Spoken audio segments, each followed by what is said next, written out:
Eva, bonsoir. Bonsoir et merci Bonsoir. d'être venue à Saint-Jean-de-Luz pour présenter votre film Les Filles du Soleil. Merci de nous avoir invités. Mais avec grand plaisir. Qu'est-ce qui vous a fait passer de votre premier long métrage, Bang Gang, aux Filles du Soleil, de ce film sur des adolescents à ce film sur des femmes combattantes? Alors, j'imagine que de l'extérieur, ça peut paraître un peu ténu comme fil conducteur. Mais par rapport à mon histoire personnelle et à ce qui me préoccupe, en fait, ça fait beaucoup sens. Pour deux raisons. La première étant très simplement familiale, puisque mon grand-père était un soldat républicain qui a fait la guerre civile espagnole de 1936 à 1939. Donc moi, j'ai toujours vécu avec des mythologies familiales de combat contre le fascisme, d'idéal politique très très fort, marqué par le communisme, le trotskisme. Enfin, voilà, je suis vraiment imbibée de cette culture-là. Et quand j'ai commencé évidemment à lire sur le combat kurde et le combat des femmes kurdes, qui est un combat marxiste, féministe, ça me parlait énormément en fait. Et c'était un combat contemporain qui faisait écho à des choses très très personnelles. Donc voilà, ça a été en fait une rencontre assez naturelle. D'autre part, je pense que je suis complètement obsédée par le rapport de la place de l'individu dans le collectif et de la manière dont on arrive à vivre qu'avec les autres. Et en même temps, c'est une lutte permanente. Donc, et je pense que mon prochain film s'inscrira aussi enfin, au bout d'un moment, j'ai fini par comprendre ça. Vous avez donc réalisé ce film, mais vous êtes passé quand même la production d'un film qui était donc avec des adolescents, qui plus est en Aquitaine, enfin quelque chose qui Oui, pouvait la guerre, quoi. Qui pouvait être relativement, oui, mais quand même relativement confortable, à un film qui, là, non, alors, relativement... Non. Non. Faire un film comme on a fait, avec le budget qu'on avait, c'est rien de confortable, c'était vraiment dur. Et en plus, moi, je venais d'accoucher. Donc, Autant pour moi. j'avais un enfant... Il me manquait des données.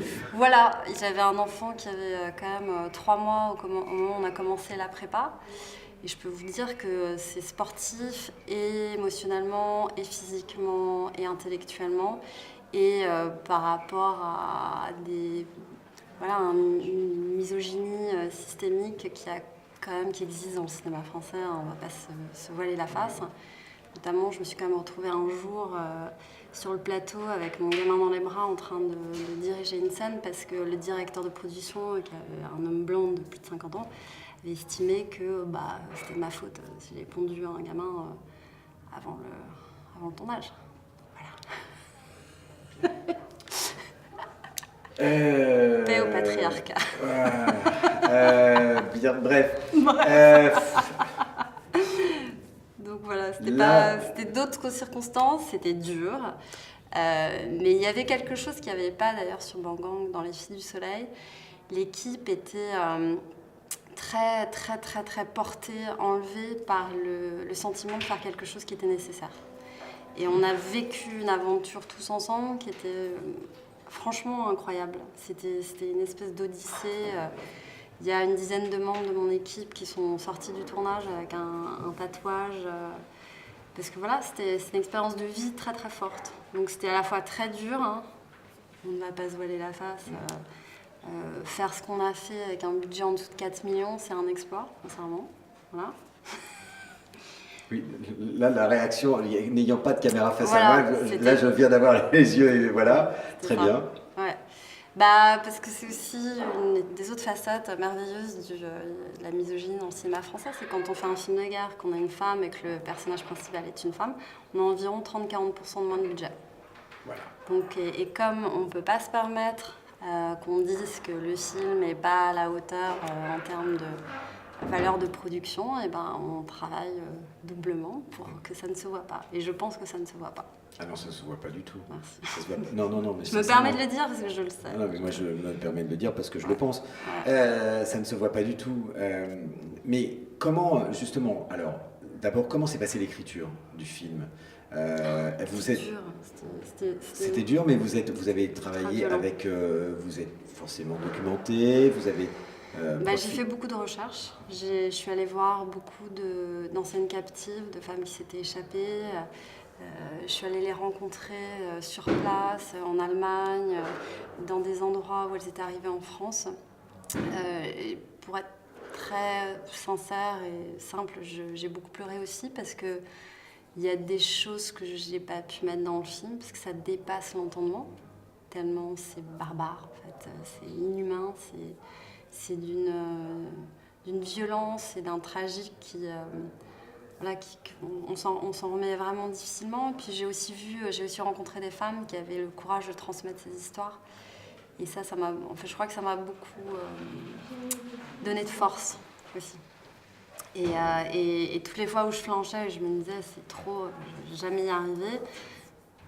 Voilà, je me disais mais je peux pas ne pas honorer en fait leur courage à elles. Alors vous avez écrit 2 personnages principaux dans le film. Le personnage d'une guerrière qui a une quête, et cette quête c'est l'espoir de retrouver un enfant, son enfant. Ouais. Et puis un autre personnage qui est une observatrice, et qui quelque part est peut-être vous, qui est peut-être votre double, dans le sens où elle veut et elle va raconter l'histoire de ces femmes. Est-ce que le personnage donc de l'observatrice, qui est interprétée par Emmanuelle Berco, c'était votre façon à vous de faire entrer le spectateur dans l'histoire de ces femmes kurdes?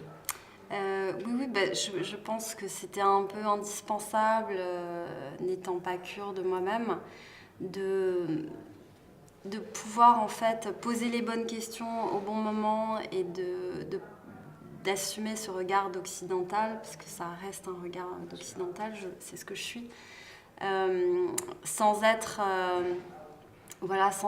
ni intrusive, ni aller trop loin. Moi, j'ai interviewé notamment un reporter de guerre pendant quasiment 1 an pour préparer le film. Et ça a complètement bouleversé toutes les notions que j'avais, parce que je crois que j'avais des notions très cinématographiques de ce que c'était un journaliste de guerre. Je pensais aux personnages des films de guerre des années 70-80, qui étaient tous désabusés, cyniques, etc.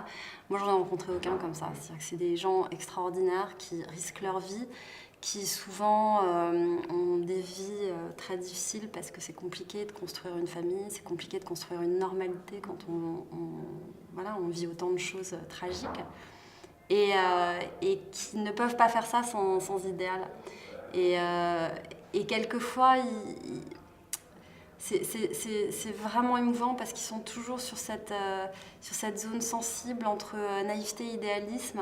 Et en même temps, s'ils ne gardaient pas cette part très très profonde d'idéalisme en eux, ils ne pourraient jamais y aller, ils ne pourraient jamais continuer. Et on a besoin de gens comme ça. Et c'est pareil, les guerrières et les guerriers qui combattent au front, eux aussi, ils ont besoin de se nourrir de ça. Parce que sinon, ils se tirent une balle. Enfin, c'est pas possible. Ce qu'ils voient, ce qu'ils entendent, ce qu'ils ont vécu, les gens autour d'eux, ils ne survivraient pas. Les images de femmes fortes au cinéma sont quand même relativement rares, même si on voit maintenant de super héroïnes, mais des images de femmes combattantes, de femmes qui au quotidien combattent, elles sont encore plus rares. Est-ce que ça faisait partie de votre... voire inexistante, voilà. Donc, est-ce que ça faisait partie de votre envie de faire ce film ? Au départ, j'ai une envie assez viscérale en fait. Je suis juste tombée sur l'histoire de ces femmes qui étaient captives et qui ne se sont pas laissées nier en fait par les hommes qui les avaient capturées. Et je trouvais que c'était extraordinaire en fait cette résilience et cette force qu'ils avaient. Et je me suis dit que si ça m'inspirait moi, ça inspirait évidemment beaucoup de gens. On a la sortie de boîte de nuit à côté. Non, mais c'est juste une sortie de salle et on propose des cinémas différents pendant le festival. Ça arrive. Je vais faire un cinéma avec de la musique électronique, donc il n'y a pas de souci. Vous avez donc écrit pardon, Ouais. ces héroïnes, et après les avoir écrites, bien sûr, il faut trouver les bonnes actrices pour les interpréter. Ouais. Là, en l'occurrence, en tête d'affiche, Emmanuelle Berco et Golshifteh Farahani. Pourquoi elle? Alors, Golshifteh, je suis allée la voir avant même d'avoir fini d'écrire le film, parce qu'à un moment, je suis en train d'écrire un film pour cette actrice, mais si elle dit non, ça va être compliqué. Je suis mal. Pour moi, voilà. Et elle m'a dit oui au bout de 20 secondes, et je ne mens pas. C'était littéralement au bout de 20 secondes, avant la fin de ma première phrase. Durant notre première rencontre, ce qui était censé être un long déjeuner, elle m'a laissé un peu bouche ouverte, parce que j'étais là, ah ok, t'as dit oui en fait, t'as dit oui. Et elle m'a dit... Qu'est-ce que j'ai entendu? Ouais. Et elle m'a dit que ça faisait 1 an qu'elle attendait que quelqu'un lui écrive ce rôle. Donc ça a été vraiment une rencontre de deux instincts et de 2 envies viscérales. Donc ça a été parfait, c'est le mot en fait. Et Emmanuelle, c'était génial parce que Emmanuelle, elle a ce mélange parfait de force et de fragilité, de vulnérabilité, qui pour moi était essentiel. Parce que je ne pense pas qu'on puisse faire ce métier si on n'a pas une part, journaliste de guerre, si on n'a pas une part extrêmement sensible en soi, et en même temps on se blinde, parce que ce n'est pas possible autrement, on ne survit pas. Et elle reste une mère, c'est très très compliqué de laisser ses enfants derrière. Moi je vis ça quand je fais mes films, j'ai quand même laissé mon fils de 4 ans pendant 5 mois pour tourner. C'est violent pour tout le monde, c'est pas évident. Donc ces conflits entre le devoir et l'émotion, j'avais besoin de voir ça au cinéma parce que je le vois pas. Donc, je pense que quand on est une cinéaste femme, c'est bien de parler des femmes qu'on voit autour de soi. Et ce qui est amusant, c'est que vous avez choisi pour le rôle de cette journaliste, qui quelque part est peut-être un double de vous, une actrice qui est aussi une cinéaste. Oui. Et en fait, c'est un vrai plaisir parce qu'une actrice qui est aussi cinéaste, c'est une actrice qui est très cool, dans le sens où elle comprend tous les problèmes qu'il y a. Voilà. Et alors Emmanuelle, franchement, il y a les divas d'un côté et il y a les perfections de comportement comme Emmanuelle de l'autre. C'est-à-dire que tout a été simple, c'est une énorme bosseuse. Voilà, je le vis en secret toute ma vie de ça. Parlez-nous du groupe, de ce groupe d'actrices qui est donc ce groupe de guerrières, ces filles du soleil qui sont sous les ordres de Golshifteh Farahani. Comment les avez-vous, je vais utiliser le mot puisque c'est un mot militaire, recrutés? Ce ne sont pas des actrices à la base.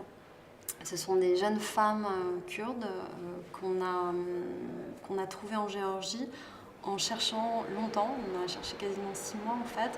On a pris contact avec la communauté kurde bien en amont et on leur a expliqué le projet. On a vraiment fait un travail de connaissance parce que voilà, c'est normal, ils ne savent pas qui on est, on sortait de nulle part, on ne parle pas le géorgien, enfin, c'est nous. Et je dois avouer qu'ils ont été d'une grande générosité, enfin la communauté a été d'une grande générosité. Et mes petites actrices là que j'adore absolument, moi j'étais, mais je sanglotais le dernier jour quand elles sont parties, elles étaient en larmes. Ça a été une expérience de vie très forte pour nous toutes aussi parce que il n'y a pas vraiment d'industrie du cinéma en tant que telle en Géorgie pour commencer. Et en plus, alors, des rôles pour des Kurdes, il n'y en a littéralement pas. Donc elles savaient très bien que ce serait une expérience complètement singulière dans leur vie. Et elles ont tout donné, elles ont été super, super mignonnes. Et au départ, évidemment, au départ du tournage, le côté physique du rôle les a un peu rattrapés. Je crois que j'en ai perdu 2 le premier jour. Il y en a une qui s'est foulée la cheville, l'autre qui était pas bien, etc. Et elles ont insisté pour rester sur le plateau, faire le boulot, genre non, je partirai pas, je suis là, enfin des warriors quoi. On dit qu'il n'est pas nécessaire d'être un général pour faire un film de guerre. Est-ce que là, c'est quand même éprouvant de tourner des séquences de guerre, juste d'un point de vue technique en tant que cinéaste? Alors je vais pas mentir, c'est tout sauf éprouvant. Ce qui est dur, c'est l'ampleur du projet. C'est-à-dire que c'est un paquebot et que c'est un paquebot fait de cartes. Donc s'il y a une carte qui s'écroule d'un côté, ça devient très compliqué. C'est-à-dire que nous, les armes, qui sont des vraies armes, nous étaient prêtées par l'armée géorgienne. Et 48 heures avant le début du tournage, on n'avait pas d'armes. Qui est quand même légèrement embêtant pour un film de guerre. 12 heures avant le début du tournage, je n'avais pas de costume parce que mon chef costumier, qui n'est plus été mon chef costumier après, m'a présenté des costumes tachés. Donc, vous voyez, toutes ces choses où on s'écroule à l'intérieur, mais on garde le cap.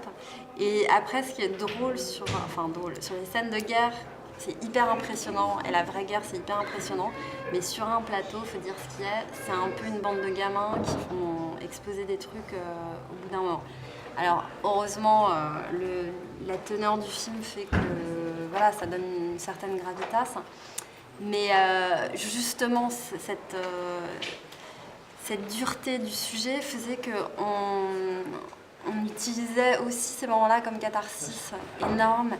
Et comme manière de se délester de cette horreur, en fait. Et du coup, étrangement, on a beaucoup ri. Golshifteh dit que c'est le plateau sur lequel elle a le plus ri de toute sa carrière, quand même. On a besoin d'évacuer, on a besoin de compenser.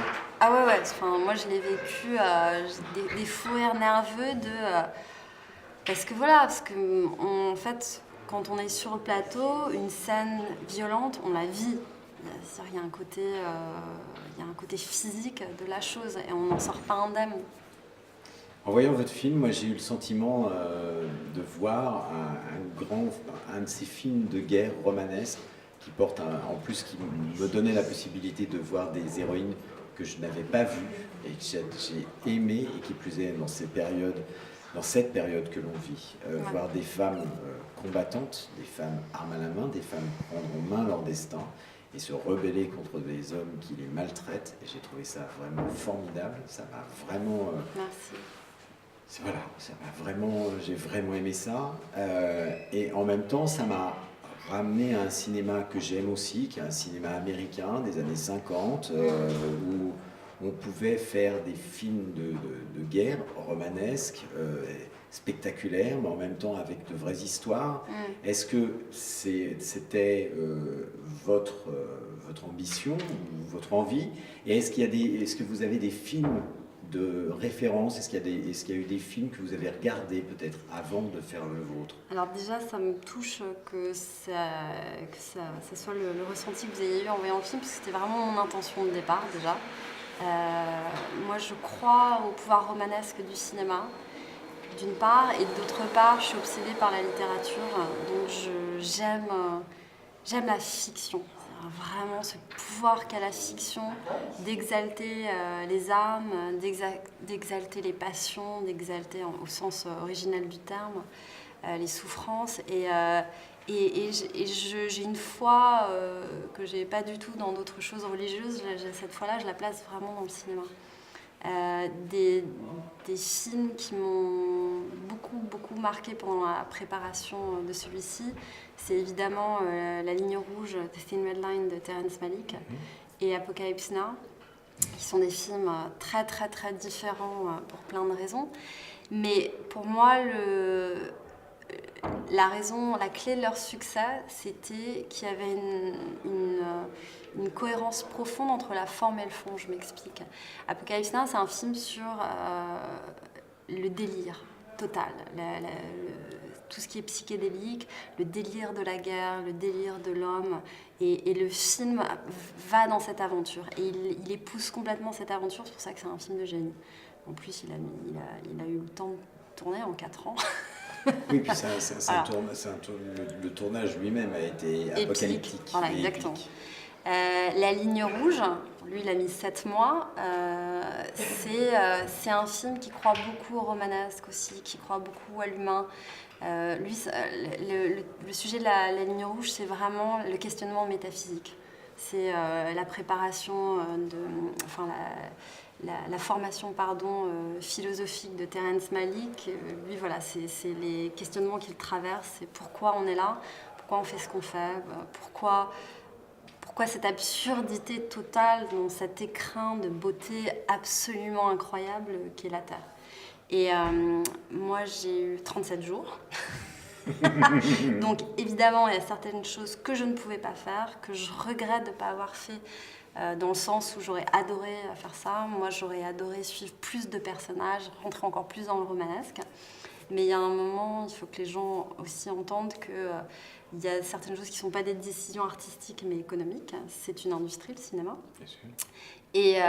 Et par contre, je voulais, moi, être dans cette... je voulais épouser ce sentiment d'héroïsme et ce sentiment de se redresser devant, pour garder sa dignité et d'adresser en fait le monde avec toute cette dignité, cette force et avec l'envie que ça inspire les gens et qu'ils le ressentent vraiment physiquement. Et pour moi, ça ne pouvait arriver que si on suivait le parcours émotionnel de cette femme, du moment où on la voyait au tout début avocate, dans des habits à l'occidental comme nous, parce que, et pour vraiment briser cette image, ça arrive que dans des milieux ruraux, avec des gens qui ne sont pas éduqués, c'est pas vrai. C'est-à-dire que la guerre, elle arrive à des gens qui ont des doctorats, des gens qui n'avaient jamais eu à bidouiller de choses de leur vie avant, parce que c'était pas leur chemin. Et de la voir en fait s'enfoncer inexorablement dans cette tragédie et par la force de son propre caractère et du collectif féminin, s'en extraire. Et voilà, c'était mon désir.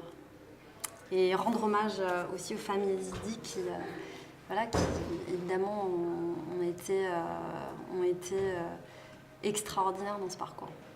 Elles le sont. Merci beaucoup, Eva. Merci à vous. Merci pour ce film. Merci. Merci.